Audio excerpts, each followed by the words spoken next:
Bonjour à tous et soyez les bienvenus sur LCI. En collaboration avec Le Parisien, nous recevons ce matin dans En toute franchise Roland Lescure. Bonjour. Bonjour. Monsieur le ministre de l'économie, des finances et de la souveraineté industrielle et énergétique. Encore quelques heures de répit avant le vote mardi qui tranchera le sort du budget et peut-être sans doute aussi celui du gouvernement. Vous nous le direz, c'est un gros enjeu si ça passe.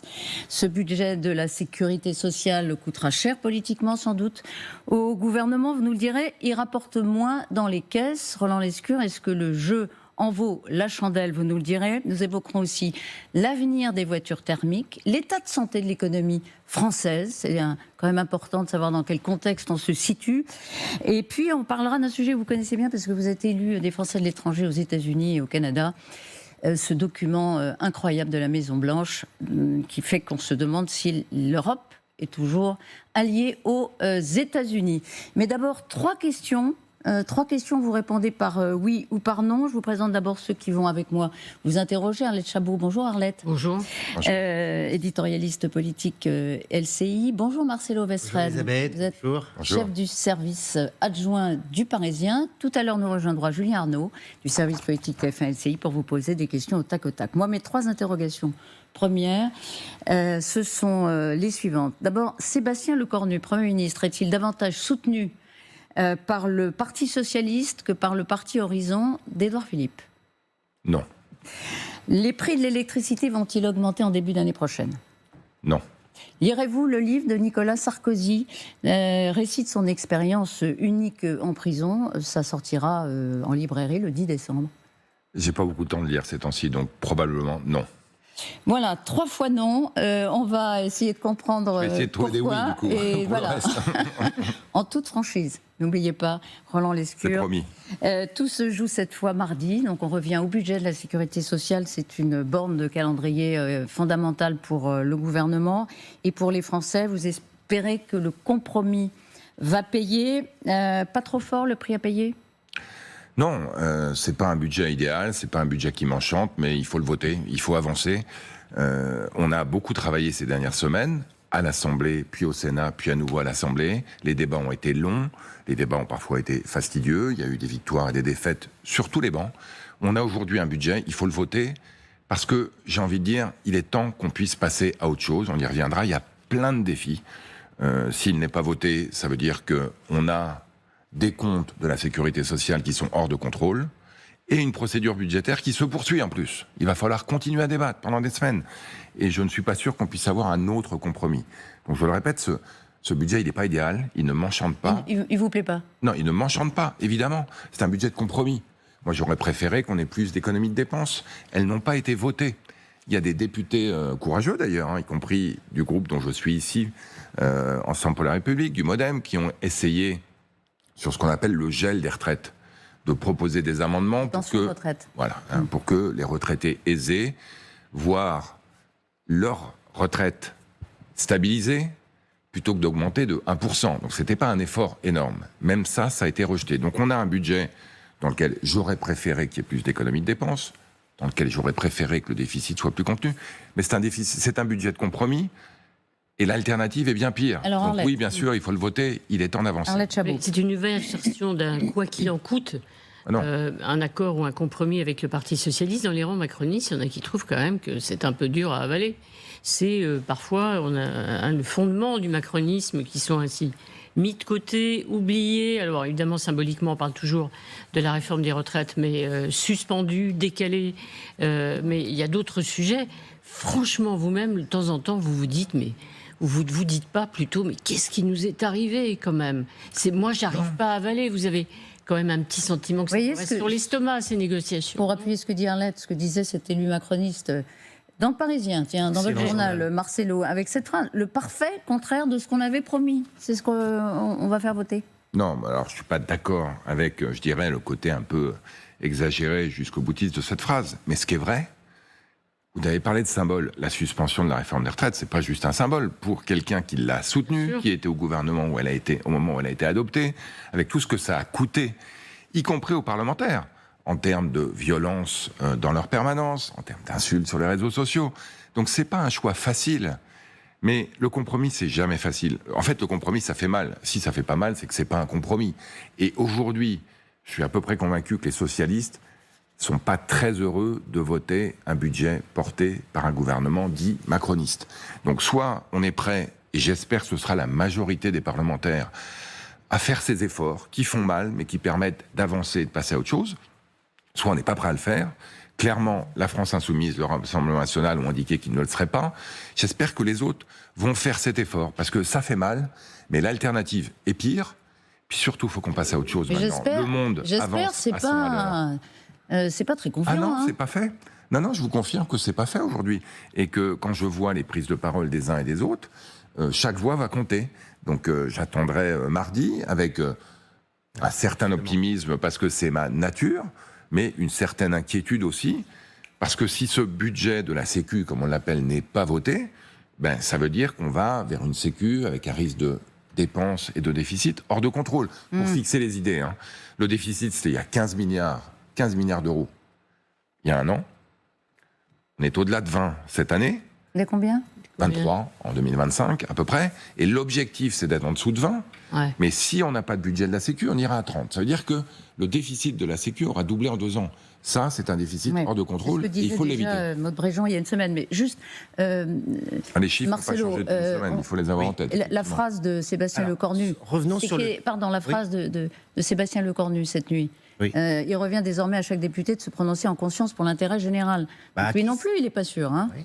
Et à qui il s'adresse d'ailleurs ? Il s'adresse aux oppositions, aux gens de son camp, à ceux qui étaient contre la réforme des retraites ou à ceux qui la défendaient ? Voilà. Moi, ma boussole, depuis que nous avons été nommés, c'est la première motion de censure, vous vous souvenez, qui est rejetée, avec essentiellement le bloc central, les socialistes qui ne la votent pas, 4 écologistes ou 3 écologistes de mémoire et 2 communistes. C'est-à-dire que, évidemment, les LR qui ne la votent pas non plus. Donc on a aujourd'hui, sur tous les bancs, excepté les Insoumis et le Rassemblement National, qui veulent la censure, quoi qu'il arrive, et qui ne voteront pas le budget, quoi qu'il arrive, malgré le fait qu'on y ait mis la suspension de la réforme des retraites, pour laquelle ils ont voté. Donc les contradictions, évidemment, elles sont plutôt de ce côté-là.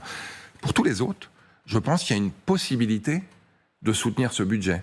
Parce que, je le répète, l'alternative est pire, puis parce qu'il y a dans ce budget des choses importantes. De voter pour. Soutenir, voter pour. Moi, je pense qu'il le devrait. Pourquoi je dis ça ? D'abord, la suspension de la réforme des retraites. Si vous voulez que la réforme des retraites soit suspendue, il faut voter pour le budget. S'il ne passe pas, pas de suspension. Ensuite, dans ce budget, on n'en parle pas assez. Il y a des milliers d'emplois prévus dans les EHPAD. Il y a la création des maisons France Santé, qui visent, pour simplifier, à remettre de la santé là où il n'y en a plus. Ce qu'on appelle les déserts médicaux. Si le budget n'est pas voté, ça n'a pas lieu. Donc, si j'étais un membre d'un groupe constructif qui ne souhaite pas que le gouvernement tombe, Pareil, dans votre camp, hein ? Y compris dans mon camp, évidemment. Ouais. Évidemment. Moi, je pense que ce budget, je le répète, il m'enchante pas.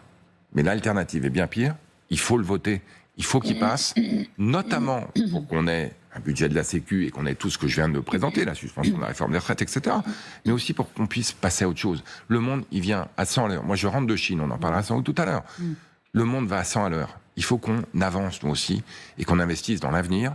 Pour ça, il faut qu'on ait un budget et qu'on puisse passer à autre chose. Mais qu'est-ce que vous dites, par exemple Édouard Philippe sera l'invité de LCI, Sirius Brochebin, émission spéciale demain soir, 2027. veille du vote. Alors, on sait ce qu'a dit l'ancien Premier ministre. Hein, on pourrait s'abstenir ou voter contre. Ils ne peuvent pas voter ce texte. Vous pensez qu'ils peuvent changer d'avis ? Qu'est-ce que lui dit Édouard Philippe ? Édouard, c'est pas raisonnable ? Non, moi, je ne donne pas des cours en raison aux uns et aux autres. Ce que je fais au quotidien, c'est que je parle aux parlementaires. Et que je vois bien que sur tous les bancs, les parlementaires sont tiraillés entre, franchement, ce budget, il n'est pas terrible. J'aurais préféré un peu plus de ci ou un peu plus de ça.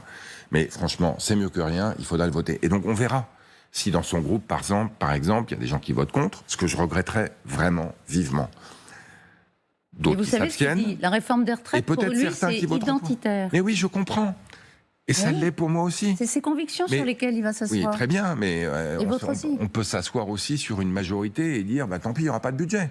C'est-à-dire que, effectivement, le choix, il est simple aujourd'hui. Vous avez la suspension de la réforme des retraites qui fait mal au bide, mais avec un budget, allez, à 20 milliards de déficit, ou vous n'avez pas la suspension de la réforme des retraites, avec un déficit à 30 milliards. Ben moi, je suis désolé, je choisis d'avoir mal au bide, et d'avoir un budget à 20 milliards plutôt qu'à 30. Et chacun devra faire ce choix en responsabilité. Et j'allais dire, d'autant plus les députés qui sont à l'Assemblée et qui savent très bien que... Mais non, il ne l'est pas. Lui, il est en campagne municipale à ce stade. Et ensuite, peut-être... Présidentielle. C'est ça, c'est-à-dire qu'il y a des petits calculs politiques. Non, mais ce n'est pas des calculs politiques. Moi, depuis que j'ai été nommé, en fait, j'ai une théorie très simple.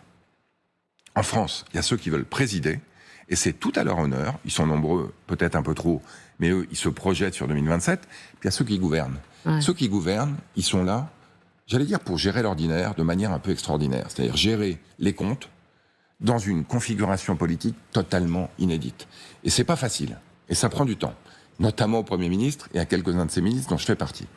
Et puis, il y a ceux qui se projettent sur 2027. Et je comprends qu'ils souhaitent affirmer un certain nombre de convictions. Le problème, c'est qu'on risque de clasher l'une et l'autre. Que ceux qui veulent présider travaillent sur l'avenir, très bien. Mais si leur agenda de 2027 risque de mettre en danger notre gestion de l'ordinaire, là, je pense qu'on commet une erreur. On ne gagne rien politiquement à forcer l'instabilité. Moi, je pense qu'on contribuer à l'instabilité. Parce qu'aujourd'hui... C'est ça votre message à Edouard Philippe. Aujourd'hui, celles et ceux à qui je parle, autour de moi, les parlementaires, c'est sûr, mais aussi les citoyens que je rencontre régulièrement, c'est tenez bon, lâchez pas tout, au sens où il faut un budget de compromis qui n'est ni un budget socialiste, ni un budget à nous, parce que sinon on aurait la majorité, ça se saurait. Mais tenez bon, parce qu'on a besoin d'avancer. Aujourd'hui, on a eu des chiffres de croissance récemment, vous les avez vus comme moi, ils sont plutôt bons. Je peux même vous dire qu'on va très probablement dépasser la prévision de croissance du gouvernement pour cette année. On avait prévu 0,7, je pense qu'on aura au moins 0,8. C'est une bonne nouvelle. Attendez, ça c'est important. Ça veut dire que l'objectif est atteint et même dépassé. Très probablement dépassé. Quand même d'autoflagellation permanente. Exactement. Ouais. Ça veut dire quoi? Ça veut dire qu'on est bien parti. Est-ce qu'on va avoir un bon troisième trimestre, un bon quatrième trimestre? On a un très bon troisième trimestre. On aura un bon quatrième. Donc il faudrait vraiment qu'on ait un mauvais quatrième, ce à quoi je ne crois pas, pour qu'on soit en dessous de 0,8. Donc le 0,8, on l'a à portée de main. À quoi vous l'attribuez, cette croissance supérieure aux prévisions? Alors ça va vous faire sourire, et j'espère espérer, essentiellement aux entreprises françaises qui exportent davantage et qui investissent davantage. Et c'est pour ça qu'il faut un budget.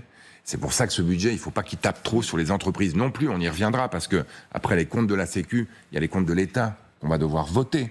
Et j'espère qu'on ne va pas trop taper sur les entreprises. Elles sont très dans inquiètes, ce budget-là. Mais je comprends qu'elles soient inquiètes. Mais aujourd'hui, chapeau bas, la croissance est au rendez-vous et il faut que ça se poursuive parce que le monde dans lequel on est aujourd'hui, il ne pardonne pas. Ce budget, il va être bon pour la croissance? Non, ce qu'on essaye de faire en sorte, c'est que dans ce budget, et quand je dis budget, c'est l'ensemble, État et Sécu, on ait des efforts partagés, équilibrés, par l'ensemble des acteurs. Et les ministres de l'économie, ils ne souhaitent pas que ce soit les entreprises seules qui portent le fardeau. Et ça veut dire qu'il va falloir faire des efforts un peu partout.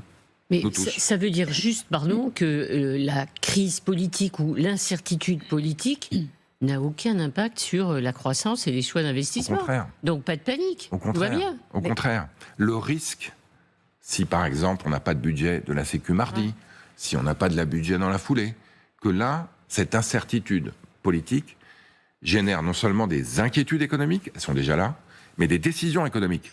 Aujourd'hui, vous êtes en train de décider si vous allez investir davantage l'année prochaine ou pas. Franchement, si vous avez un budget, même si vous êtes un peu plus taxé, vous faites vos comptes, et vous dites, OK, ce projet d'investissement, je le fais ou je ne le fais pas. Si vous ne savez pas... Ça, monsieur le ministre. Ah non, mais on entend sous Barnier déjà, sous Bayrou ensuite, les entreprises, pas de visibilité, elles vont partir, ça va mal se passer, elles vont reporter leurs décisions d'investissement. Et vous nous annoncez ce matin des chiffres de croissance supérieurs à ce qu'on attendait, et même bon par rapport à nos voisins, si on compare... Alors, on fait mieux que l'Italie, on fait mieux que l'Allemagne, on fait moins que l'Espagne, donc on est un peu au-dessus de la moyenne européenne. Mais une des raisons pour laquelle la croissance a bien tenu cette année, c'est parce qu'on a eu un budget, je vous le rappelle. En février dernier, on s'est mis d'accord avec des gens qui étaient à peu près d'accord sur rien, les socialistes à la droite républicaine, pour voter un budget. Et c'est tout ce qu'on demande cette fois-ci. Pareil, levons les incertitudes politiques de manière à ce qu'on puisse reprendre une activité à peu près normale. Alors, 0,8% de croissance, c'est quand même pas le nirvana, hein. La croissance potentielle, c'est-à-dire que ce qu'on peut normalement attendre de l'économie française, c'est plutôt 1,2. On serait à 0,8. Donc on n'y est pas encore. Et nous, on prévoit 1 l'année prochaine. Ouais. Donc c'est pas encore ça non plus. Pas plus que 1 pour l'instant. Non, parce qu'il y a les incertitudes politiques dont je parlais, et puis parce que le monde est quand même risqué aujourd'hui. Donc il y a une partie du monde qui croit fort. Les États-Unis, franchement, ça ralentit un peu du fait de politiques qui sont aujourd'hui, à mon avis, anti-croissance. On y reviendra sans doute aussi. Donc voilà, on est un peu au milieu du gué, mais c'est sûr que lever l'incertitude politique, ça va nous aider à avancer et à traverser. À condition que ça passe mardi. Et là, il y a un tweet de Sébastien Lecornu, qui dit que, il va y avoir peut-être une nouvelle proposition qui peut aider. Dernière proposition transparente et responsable, et il parle sur le budget de nos hôpitaux. Alors, est-ce que vous pouvez nous dire de quoi il s'agit ? Ça nous a beaucoup surpris. Est-ce que c'est une sorte de dernier geste tendu en direction notamment des écologistes qui ont voté contre, qui demandent eux une augmentation de ce qu'on appelle l'ONDAM, c'est-à-dire les prévisions de dépenses de santé ? Oui, donc l'ONDAM, c'est de combien vont augmenter probablement les dépenses de santé l'année prochaine. Et dans le budget, on avait 2,5% de hausse. On est sur 4-5% sur les années passées, donc c'est quand même un ralentissement. Et certains, dont effectivement les écologistes, nous disent c'est trop contraignant, il faut qu'on ait un peu plus. Moi je dis très bien, mais est-ce que vous le votez si on a un peu plus ? Si c'est juste pour parler dans l'air, c'est pas tout à fait la même histoire. Donc là encore, soit vous êtes responsable, vous entendez que le gouvernement est prêt à faire des compromis, y compris sur ce fameux ONDAM. C'est ce que dit le Premier ministre dans son tweet. Il dit « Moi, je suis prêt à augmenter cet objectif, notamment pour intégrer une annonce forte qu'il a faite sur les hôpitaux. Il est prêt à mettre 1 milliard de plus sur les hôpitaux. Bravo. En tout, ça fera 4 milliards. On sera en termes d'investissement dans les hôpitaux sur un peu plus de 3 milliards, mais surtout globalement sur une hausse des dépenses de santé. Je ne sais pas combien on va sortir, mais entre 2,5 et 3, sur des dépenses de 250 milliards. Vous voyez qu'on est sur des milliards de dépenses en plus. Donc ça, c'est ce qu'annonce Sébastien Lecornu. Vous le précisez, c'est mais très c'est clair. en négociation là, ce sera inscrit comment le texte ? Ça y est, il a été la partie 2 a été votée. Oui, alors vous pouvez avoir avant le vote final potentiellement un dernier amendement qui est voté ou pas. Bon, si on propose à l'Assemblée nationale d'augmenter un peu les dépenses de santé, je pense qu'on n'aura pas un nom massif. La question, toujours pareil, c'est comment on les finance. Ça, c'est mon problème, mais c'est aussi notre problème à tous, notamment avec le budget de l'État dont la discussion va bientôt recommencer. Mais il faut aussi qu'on ait l'impression que ça serve à quelque chose. C'est-à-dire, c'est donnant-donnant, démocratiquement. C'est-à-dire, Mais bien sûr, le compromis, c'est exactement ça, Ariane Chabot. C'est donnant-donnant. Moi, je donne des choses qui me font un peu mal au bide, je l'ai dit tout à l'heure. Ouais. Et il faut que tout le monde ait un peu mal au bide. Et je pense qu'on a plus intérêt, y compris les écologistes, à ce que le budget de la Sécu passe, plutôt qu'il ne passe pas. Et j'allais dire... Non, mais je vais vous dire un truc. Je vais vous dire une chose. S'il ne passe pas... Le budget de la Sécu... On ne pourra pas reprocher au gouvernement de ne pas avoir fait les efforts, et donc il faudra regarder ceux qui ne les ont pas faits. Et là, je dirais, on fera les comptes. On verra. On verra. Les votes, c'est public à l'Assemblée nationale. Donc tout ça sera public. On fera les comptes. On verra ceux qui ont contribué à la stabilité politique, ceux qui cherchent le chaos, on les connaît. Puis ceux qui ont choisi finalement de ne pas le voter avec éventuellement des conséquences dommageables. L'addition va encore, on va prendre combien en plus 1 milliard de plus. C'est ce que je peux vous dire. Alors là, non mais je vais à combien le déficit de la Sécu parce que là, c'est déjà comptabilisé cette Oui, donc ce que je peux vous dire, c'est que on était à 23 cette année. Ouais. Les milliards volent, donc je vais essayer d'être clair. 23 milliards en 2025. Le budget qu'on a proposé au Parlement, c'était 17,5. Et aujourd'hui, on est à 20 milliards, malgré des transferts de l'État auxquels le gouvernement s'est engagé, de l'ordre de 5 milliards. Donc la réalité, c'est qu'on est au-delà de 20 milliards en tendanciel. Et qu'il va falloir faire des efforts sur l'État pour compenser. Donc on a un budget dont je reconnais... Vous savez déjà où ? Vous répondez pas à la question, c'est-à-dire avec cet effort supplémentaire. On sera autour de 20 milliards. Ça fait 20 milliards. Autour de 20 milliards. On ne fera pas plus. On est déjà à 20 milliards. Vous nous dites... On est à 19, on sera autour de 20. Donc l'idée, c'est quand même de rester autour de 20. Mais du coup, de faire des efforts sur l'État. Pourquoi je vous raconte ça ? Parce qu'au fond, ce qui compte... Moi, j'ai juste un petit problème de calcul. Vous nous dites qu'il y aura une nouvelle dépense supplémentaire. On était à 20. Une nouvelle dépense, on est toujours à 20. Non, on était un peu au-dessus de 19, on sera autour de 20. Vous aviez un peu dramatisé. Cet effort, il sera de combien ? Ce geste en fait, final ça, c'est le Premier ministre qui en décidera, et qui en décidera mardi. C'est 500 millions, 1 milliard ? Non, je vais pas aller à... Enfin, la dernière chose que je fais, c'est de négocier sur les plateaux. Donc, le Premier ministre, c'est en cours de discussion, c'est pas arbitré. Discussion qu'il aura avec l'ensemble des groupes, prendra une décision. Et ensuite, les parlementaires voteront en responsabilité. Et ça, c'est le travail des 2 jours qui viennent. Donc c'est intéressant, ce sera juste avant le vote. Oui. Ce sera introduit. Et vous dites personne ne s'y opposera. On verra. Juste avant le vote. Et donc, vous nous dites ce sera autour de 20 milliards. On ira, parce que Amélie Montchalin avait dit 22 milliards et demi par parenthèse. Vous dites 20 milliards ce matin. On est le trou de la hors transfert au-delà de 20. Après, on va organiser des transferts de l'État parce qu'il va bien falloir trouver de l'argent pour financer tout ça. Alors, si le texte est rejeté, puisque vous n'êtes sûr de rien et que vous faites tous les efforts... Il se passe quoi techniquement là, avant qu'on soit sur les conséquences politiques, le texte, il devient quoi? Mardi soir, c'est le budget de la Sécu ne passe pas. Qu'est-ce qui se passe? Alors d'abord, on repasse à l'examen du budget de l'État. D'accord, ça c'est un autre texte. Et l'examen du budget de la Sécu poursuit son chemin. Donc on retourne au Sénat. Puis on retourne à l'Assemblée. Mais sans aucune chance. Alors, et c'est fini. Moi, ce que je pense, c'est exactement ce que vous venez de dire. C'est Einstein qui disait la définition de la folie, c'est de faire la même chose de la même manière en espérant un résultat différent. Donc on aura des allers-retours qui nous amèneront probablement au même compromis. C'est pour ça que je dis qu'il faut le voter. Si je pensais qu'on peut améliorer la copie dans le cadre de lectures successives, je dirais prenons notre temps. Le risque, c'est qu'on ait du coup pas de budget, parce que cet examen peut se poursuivre ad vitam aeternam. Quand vous passez le 1er janvier, il y a un certain nombre de dépenses embarquées qui, si vous ne votez pas le budget, sont automatiques. Donc vous dégradez la copie. Et si on n'a pas de budget, on l'a dit, le directeur de la Sécu l'a dit, c'est 30 milliards de déficit. Ouais. Donc on se retrouve avec une dépense hors de contrôle. Vous savez, je voudrais dire une chose quand même qui est importante. Il y a 30 ans, vous savez combien on dépensait sur la santé? 9% de notre PIB. Dans notre richesse nationale. Aujourd'hui, c'est 12%. Il y a 30 ans, on dépensait 6,5% sur l'éducation nationale. Aujourd'hui, on dépense 6,5%. C'est-à-dire qu'on a augmenté de manière extrêmement forte, plus de 30%, la part qu'on dépense dans la santé, et en échange de ça, on n'investit pas plus dans l'école. Donc, la raison pour laquelle on dit il faut réduire le déficit de la Sécu, il faut moins dépenser en santé, c'est pour investir ailleurs, notamment dans l'école. On sait qu'on a un problème de niveau à l'école. Il faut investir. Et ça devrait aussi, je dirais, concerner tous les futurs candidats à la présidentielle. Votons un budget de la Sécu, assurons-nous que dans l'avenir, on va réduire les dépenses et investissons dans l'école, dans la défense, qui sont des dépenses d'avenir. Alors évidemment, on pourrait parler de l'efficacité de l'augmentation des dépenses en matière de santé, mais on ne va pas le faire maintenant, tout de suite. Néanmoins, s'il n'y a pas de vote positif mardi, c'est un échec du Premier ministre, quoi. On va se dire, on va pas se cacher les choses. C'est un sera un échec de la méthode, ça n'aura pas marché, beaucoup de concessions pour rien. Collectif.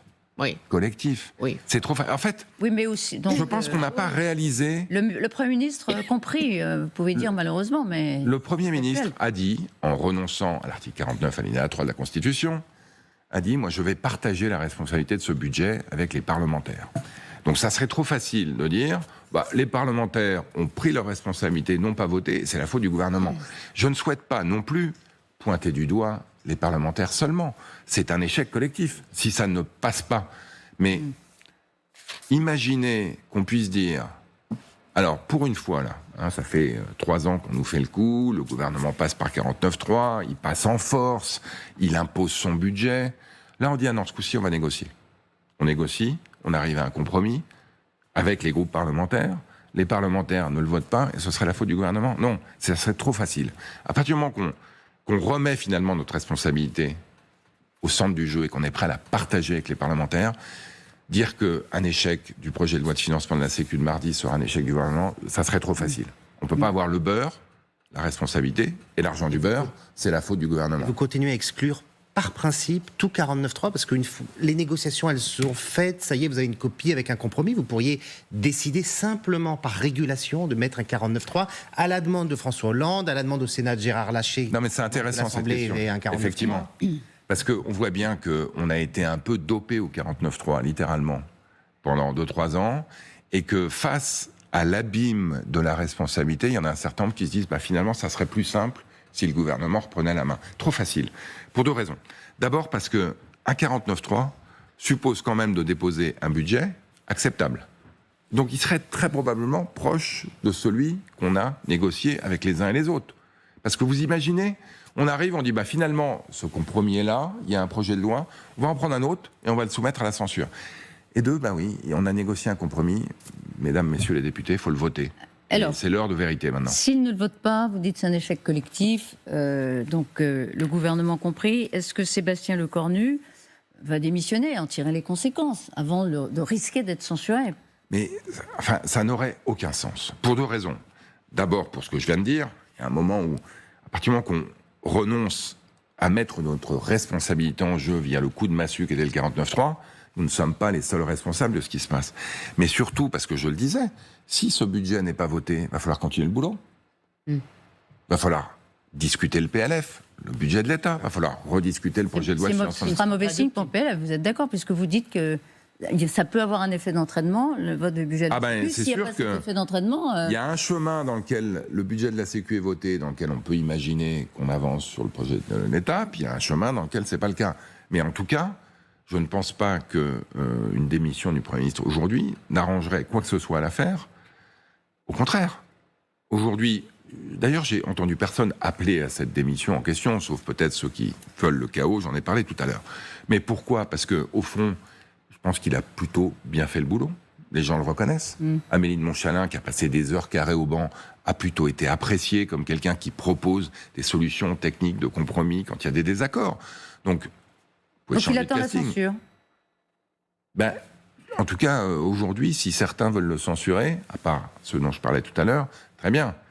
Je ne sais pas quelle est l'alternative. Moi, je ne la vois pas à ce stade. On verra. Moi, j'espère que ça... À quoi ?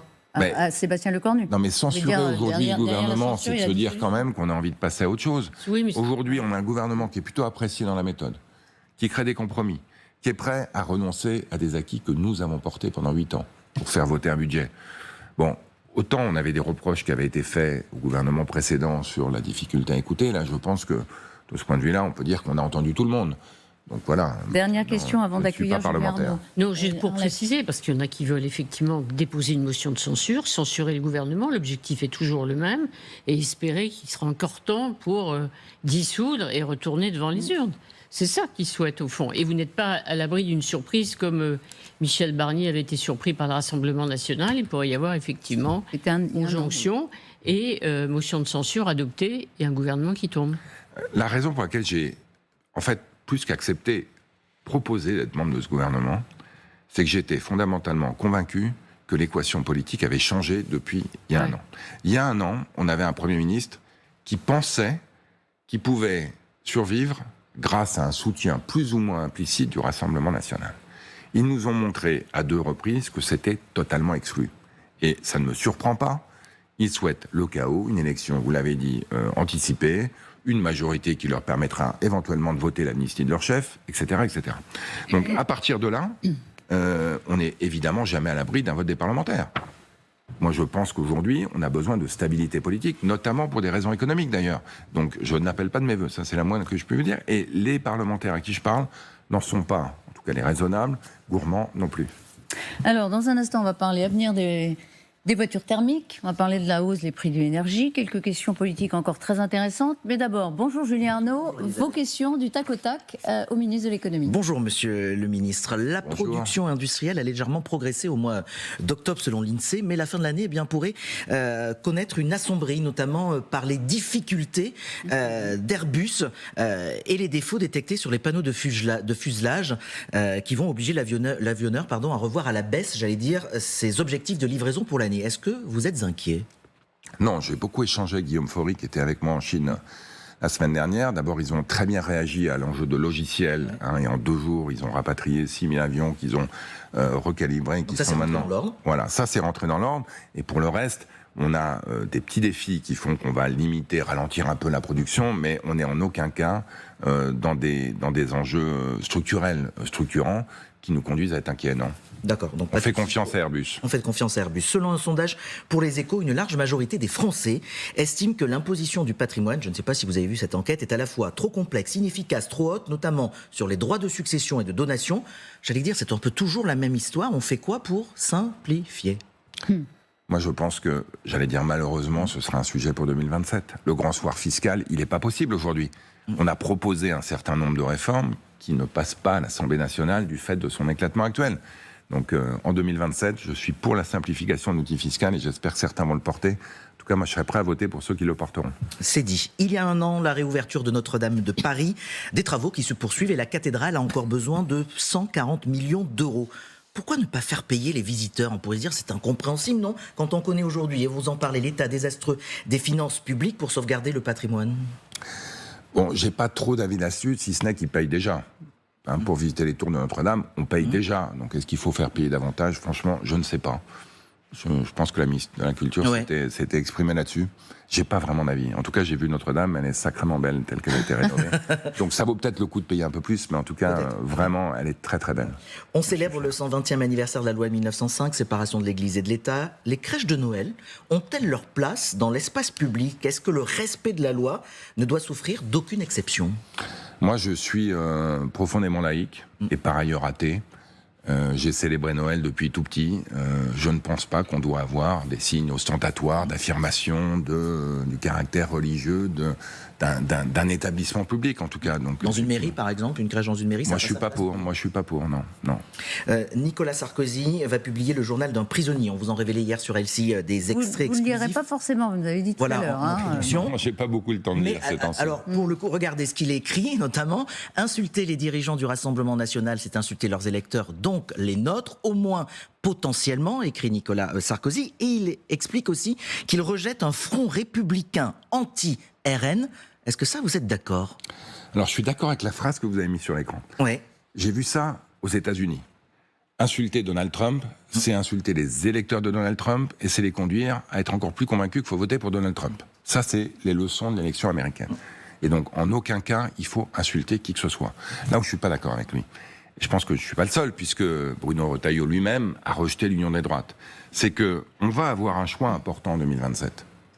L'union des gauches, gauche extrême gauche, l'union des droites, droite extrême droite, ou une alternative.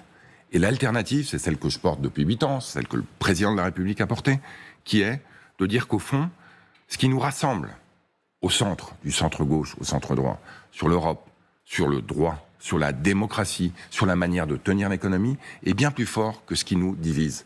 Et donc, non, je suis pas d'accord avec Nicolas Sarkozy sur le fait que l'union des droites est à portée de main, que c'est ce qu'il faut regarder. Moi, j'ai été le premier à appeler au Front républicain. Au soir du deuxième tour, il y a maintenant 1 an et demi, le premier, à 20h01, je l'ai fait. Et je continue à penser, aujourd'hui, que se mettre dans les mains des populistes... Alors, il y a un sujet à l'extrême gauche, je ne veux pas le dire. Bah oui. Et bien sûr qu'il y a un sujet à l'extrême gauche. Vous ne pouvez pas avoir la même position. Mais aujourd'hui, c'est qui le favori de l'élection présidentielle? C'est pas Jean-Luc Mélenchon. Je pense qu'il a aucune chance. Le vrai favori. Il n'a aucune chance. Ah, mais je pense Et même d'être qualifié au second tour. Aucune chance. Aucune chance. Parce qu'il est dans la caricature, parce qu'il a dévoyé ce qui lui restait de républicain et ce qu'on lui reconnaît historiquement, et qu'en plus, sur l'économie, il raconte absolument n'importe quoi.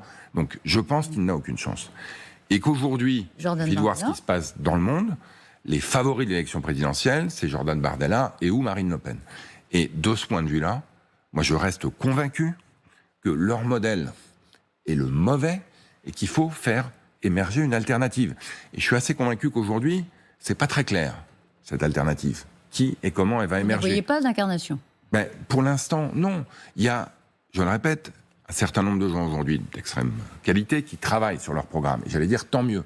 Et je suis convaincu d'ailleurs que plus on travaillera sur les idées, plus on sera à même d'incarner l'alternative, plutôt que de s'immiscer dans le programme gouvernemental au jour le jour. Mais les Français ne voient pas non plus l'alternative. Non, mais ça va venir. Ça va venir. On est à un an et demi de l'échéance. Vous reconnaissez quand même que cette union des droites, que vous n'appelez évidemment pas de vos voeux, elle est quand même, elle a le vent en poupe. On voit au Parlement européen les députés, les eurodéputés LR qui votent avec l'extrême droite. On a une candidate à Marseille qui entrouvre la voie à un rapprochement avec le Rassemblement national. Sur le terrain, au-delà des prises de position officielles, ça pousse quand même dans ce sens-là. Et il va y avoir un vrai choix à faire. Et moi, j'entends Bruno Retailleau qui dit l'union de droite, c'est lui le président du Parti républicain, avec qui d'ailleurs, en tout cas, on gouverne avec certains membres du parti qui, certes, sont suspendus le temps de leur présence au gouvernement, mais qui, quand même, nous soutient à l'Assemblée. Non, il y a un choix à faire. Il y a un choix pour les représentants de la droite républicaine, et il devra être fait dans les 18 mois qui viennent. Moi, il y a une chose dont je suis intimement convaincu. C'est que l'idée selon laquelle On peut avoir un président de la République élu au second tour, dans une logique de front républicain, et qui va ensuite avoir une majorité absolue à l'Assemblée nationale, c'est terminé. Je pense que l'Assemblée nationale française aujourd'hui, elle reflète des fractures qui sont en partie géographiques, en partie sociales, qui vont perdurer entre les villes et les territoires, entre les banlieues. Le fait majoritaire, comme on dit, la majorité absolue, c'est terminé. Moi, je ne crois pas. Quel que soit le score que fera le président élu et ça veut dire, 2027 et après. Et ça veut dire que très probablement entre les deux tours, et absolument vraisemblablement à l'occasion d'une élection législative qui ne manquera pas de suivre, il faudra changer de logiciel. C'est plus qui même me suivre, ou, comme on l'a dit depuis 2002, Jacques Chirac, je gouvernerai pour tout le monde, mais au fond avec ma majorité. On va devoir changer de logiciel. Et c'est ce qui se passe dans toutes les démocraties du monde. Alors on verra. Si Jordan Bardella voilà, vous avez dit, vous avez raison, on verra, on n'y est pas. C'est lui le favori des sondages, juste un candidat sérieux, Jordan Bardella. Ça, ce sera aux Français d'en décider. Moi, je considère. Moi, je considère que. Maintenant. Moi, je peux vous dire, je considère que leur logiciel économique est ni fait ni à faire, qui raconte absolument n'importe quoi, y compris d'ailleurs sur des mesures qui me concernent. C'est fake news et compagnie sur les certificats d'économie d'énergie, c'est fake news et compagnie sur le livret A, c'est fake news et compagnie sur la subvention du méthane. Bref, c'est fake news et compagnie. Donc, j'ai un vrai sujet de crédibilité économique. Mais je vote une fois. Et il y a 40 millions d'électeurs en France, et je vois les sondages. Et donc, face à ces sondages, il faut qu'on s'organise, il faut qu'on ait des idées, il faut qu'on avance des propositions, puis il faut aussi qu'on montre qu'on peut gérer la France de manière raisonnable en attendant, et ça, c'est mon job, avec quelques autres, dont le Premier ministre. Eh bien, rien n'est gagné de tout ça. Merci beaucoup, Julien Arnaud.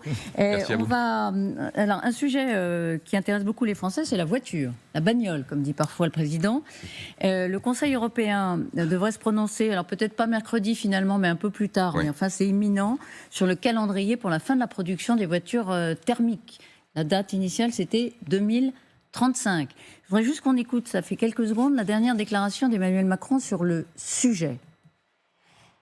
Soyons clairs, si demain on abandonne l'objectif de 2035, oubliez les usines de batteries électriques européennes. Bon, alors, par exemple, les Allemands, ils ne veulent pas de cette date de 2035. Ils ont des constructeurs automobiles puissants. On ne comprend pas quelle est la position de la France. Est-ce qu'elle veut que cette interdiction 2035 soit reportée à plus tard parce que les constructeurs ne sont pas prêts et les consommateurs non plus? Donc la position de la France, on va la transmettre officiellement dans les jours qui viennent à la Commission. Qu'est-ce qu'elle est? C'est très simple. C'est de dire, on avait dit en 2035, 100% de véhicules électriques vendus, pas produits. On peut toujours produire des véhicules, mais on les exportera ailleurs. Donc on ne vend plus de véhicules hybrides, diesel, à partir de 2035. Les Allemands nous disent, les constructeurs sont pas prêts. Il faudrait limiter un peu et dire on peut vendre 5, 10, 15, 20% de véhicules hybrides. Nous, ce qu'on dit, c'est très bien, à condition que ces véhicules-là, ils soient faits en Europe. Et donc, on est prêt à négocier, c'est ce qu'on a exprimé, ce qu'on appelle la flexibilité, donc on n'est pas à 100%, on est un peu en dessous, contre la préférence européenne. D'accord, mais il faut que ce soit des véhicules européens. Pourquoi le président de la République l'a bien dit? On est en train d'installer des gigafactories de batteries dans la vallée de Dunkerque, la vallée de la batterie, avec des entreprises productives, compétitives, innovantes, technologiques. Il faut qu'on vende des batteries. Si on ne dit pas les véhicules électriques vendus en Europe, il faut qu'ils soient massivement produits en Europe, on va se retrouver inondé par des véhicules chinois, qui sont par ailleurs de très bonne qualité, et dont les prix sont bien plus inférieurs aux nôtres, en partie pour des raisons de subvention exagérées qui ont été données, et on va se retrouver, on va se retrouver complètement dénudé. Et donc, évidemment qu'il faut qu'on... En fait, là encore, je reviens de Chine, j'ai vu un pays en total bouleversement technologique. Il est très probable que la prochaine innovation en santé, en cancérologie, elle vienne de Chine. J'étais avec un grand entrepreneur français, Legrand, qui fait des interrupteurs partout dans le monde, qui vend plus de 10% des interrupteurs dans le monde entier, qui sont des interrupteurs intelligents, etc.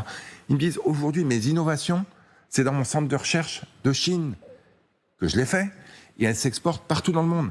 Donc face à cette puissance, qui est plus juste l'atelier pas cher du monde, qui est un vrai atelier technologique, il faut qu'on réagisse, il faut qu'on soit plus fort, il faut qu'on soit capable de développer nous-mêmes notre industrie. Et pour ça, il faut faire ce que les États-Unis font, malheureusement, j'allais dire.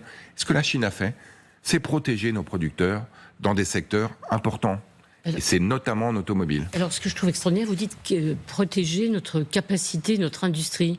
Mais le rêve, c'est de faire venir des industries chinoises qui vont produire chez nous. Le président de la République a dit aux Chinois, au lieu d'investir notamment en Hongrie, venez plutôt en France. Mais alors ça, quoi ? C'est-à-dire que les véhicules, ils seront européens parce que ce sont des véhicules chinois qui seraient fabriqués ou les véhicules ou les voitures assemblées sur les territoires européens. Alors, mais franchement, vous avez dit un mot important. Pas très bien, assembler ne suffit pas. Il faut que la valeur ajoutée soit en Europe. Mais est-ce que vous savez l'industrie automobile française ? Est-ce que vous savez quel est le premier constructeur d'automobiles français aujourd'hui en France ? Toyota. Oui. Dans les années 90, on avait eu un débat à l'époque, je m'en souviens, sur les Japonais qui allaient envahir la France. La réalité, c'est que grâce à des politiques courageux, dont Jean-Louis Borloo, qui était maire de Valenciennes à l'époque, on a installé une usine et qu'aujourd'hui, plus de 5 millions de véhicules sont sortis de cette usine. Donc, avoir des entreprises internationales qui investissent en France, et pourquoi pas chinoises, nous l'avons dit au président Xi Jinping avec Emmanuel Macron la semaine dernière. Très bien, venez, les portes sont ouvertes, à condition que ce ne soient pas des usines fantômes dans lesquelles on se contente d'assembler des véhicules qui sont fabriqués ailleurs. Donc là-dessus, on a été très clair. Si vous êtes prêts à partager... Ça ne percute pas nos constructeurs. Bien sûr. Vous leur dites, venez investir chez nous. Mais je préfère qu'ils soient percutés, si vous pouvez dire, bousculés, en fait, c'est le mot. Parce qu'il faut qu'on se bouscule par des véhicules faits en Europe et en France, que par des véhicules qui sont importés du bout du monde, dans lesquels il y a zéro emploi. Mais ça ne veut pas dire... Mais pourquoi ça les change faire quoi ? venir ? Aujourd'hui, il y a des milliers d'employés de Toyota à Valenciennes qui gagnent leur vie. C'est pour l'emploi, c'est pour la technologie, c'est pour la prospérité, c'est pour la transition écologique. Et ça ne veut pas dire, évidemment, qu'on va arrêter d'accompagner nos constructeurs, y compris nos fabricants de pièces détachées, qui en passant, Valeo, Forvia et d'autres, OP Mobility, ils travaillent pour des constructeurs français, ils travaillent aussi pour des constructeurs chinois en Chine. Est-ce que vous ne signez pas, l'arrêt de mort des constructeurs à moyen, à long terme français, en installant, en accueillant les bras ouverts? Vous savez quel est le premier véhicule électrique vendu en France aujourd'hui ? La Renault 5, fabriquée à Douai. Oui. Et il n'y a pas de raison que ça s'arrête. Pourquoi ? Parce que c'est une très bonne... Il y a des usines chinoises qui viennent s'installer en France. Mais elles seront aussi... Moins chères ? Mais elles seront aussi soumises au droit du travail français, aux impôts français, on en a parlé tout à l'heure. Il y aura des salariés chinois ? Mais aujourd'hui, pour ça, il faut qu'on leur donne des permis. Aujourd'hui, mais l'immense majorité... En Espagne, ça existe, notamment sur des... Non, le sujet, vous l'avez dit... 2000 Chinois qui vont venir en Espagne. Et le sujet... Aujourd'hui, les employés de Toyota à Valenciennes, ils sont à 90% français. Non mais, pardon Monsieur le Ministre, mais Toyota, quand Toyota s'est installé, les entreprises automobiles françaises comme européennes se portaient bien. Donc au fond, on n'a pas été submergés. Là, on a l'impression d'une submersion. À l'époque, on disait que ça allait être le cas. Non mais, on disait, mais les entreprises automobiles... Alors que là, les entreprises automobiles européennes sont pas en grande forme, c'est le moins qu'on puisse dire. Et le risque aujourd'hui, c'est qu'on soit littéralement envahi de véhicules faits ailleurs. Donc, ils seront faits chez nous et on sera envahis pareil. Mais non, D'abord parce qu'on va continuer à soutenir, j'en parlais tout à l'heure, les gigafactories de batteries. On aura du contenu européen et donc ces batteries seront vraisemblablement un peu intégrées, y compris dans les véhicules chinois en question. On est en train de repenser une filière. Et ce qui est vrai, c'est qu'on est dans une transition très importante dans laquelle les industriels doivent s'adapter, dans lequel les salariés doivent s'adapter et dans lequel le rôle de l'État doit s'adapter. Mais c'est pas en s'enfermant qu'on va le faire. Et c'est pas non plus en ouvrant la porte à des véhicules faits ailleurs qu'on va le faire non plus. Vous êtes, on rappelle, le ministre de la Souveraineté industrielle. Exactement. C'est pour ça que exactement. On est un peu et aujourd'hui, il va falloir faire de la pédagogie. Alors là-dessus, il faut que j'insiste. Je suis désolé, mais alors très rapidement. Je vais faire vite. Ça fait 8 ans qu'on est le pays le plus attractif d'Europe. On le dit, on le redit. Des milliards d'investissements tous les ans annoncés. Je parlais des gigafactories de batteries tout à l'heure. Il y en a une faite dans une JV, une fusion, une entreprise entre Orano, fleuron industriel français, et XTC, fleuron industriel chinois. Donc ça existe déjà. On crée de l'emploi aujourd'hui autour de Dunkerque. À Dunkerque, on a perdu 20 000 emplois depuis 10 ans. On va en créer plus de 20 000 dans les 10 ans qui viennent. C'est ça la réindustrialisation. Alors, le prix de l'énergie. Vous êtes aussi ministre de la Souveraineté énergétique. D'ailleurs, vous nous avez dit en début d'émission, pas de hausse des prix de l'électricité pour les Français en début d'année ? D'abord, ce que je dis, puisque vous m'aviez demandé une réponse brève, donc je vais élaborer un peu, c'est que déjà, ils ont baissé. Oui. Non, mais ils ont Et maintenant, il y a des rumeurs de hausse. Oui, mais attention. Sur l'électricité oui, et le je gaz. veux bien les rumeurs, les fake news, etc. Mais aujourd'hui, on a un des prix les plus faibles d'Europe. On est 40% inférieur aux Allemands. Et pourquoi ? Parce qu'il y a 50 ans, il y a des gens qui étaient dans ma place et qui ont décidé d'investir massivement dans le nucléaire. Et le défi majeur des années qui viennent, c'est ce qu'on appelle la programmation pluriannuelle de l'énergie, la PPE, c'est d'investir pour que dans les 30 ans qui viennent, on puisse avoir un prix de l'énergie qui reste plus bas qu'ailleurs. Ce que vous venez de mentionner, là, la PPE, ça fait des années qu'on l'attend. À chaque fois, c'est reporté. Là, on croit comprendre que vous allez enfin signer, c'est un décret, c'est même plus une loi, qui va donner la feuille de route énergétique de la France pour les 10 prochaines années. Quand est-ce que concrètement vous la signez ? Et 2, quelle sera la place des énergies renouvelables, dans ce qu'on appelle le mix, dans l'équilibre ? Donc la PPE, c'est quoi ? C'est effectivement une feuille de route énergétique pour dire à quoi ressemblera la France énergétique dans 10 ans, dans 15 ans, dans 20 ans. Et il y a effectivement 3 sources d'énergie possibles. Le nucléaire, ce qu'on appelle le renouvelable terrestre, panneaux solaires, éoliennes terrestres, et puis l'éolien marin qui est différent, c'est de très gros investissements, il y a des pays qui en ont fait des gigawatts et qui sont aujourd'hui extrêmement compétitifs. Il faut qu'on donne la part de ces 3-là, il y a aussi les barrages qu'on va continuer à développer. Ce qui est clair, c'est qu'aujourd'hui, je pense qu'RTE va nous le confirmer dans la semaine, l'électrification n'est pas au rendez-vous. On consomme moins d'électricité que ce qu'on pensait. On achète moins de véhicules électriques, même si on en achète beaucoup, on a moins rénové les logements. Et donc, on va devoir revoir à la baisse nos ambitions. Le Premier ministre m'a demandé de lui faire une recommandation pour qu'il prenne des décisions d'ici la fin de l'année. Donc, en réponse à votre question, le Premier ministre décidera d'ici la fin de l'année.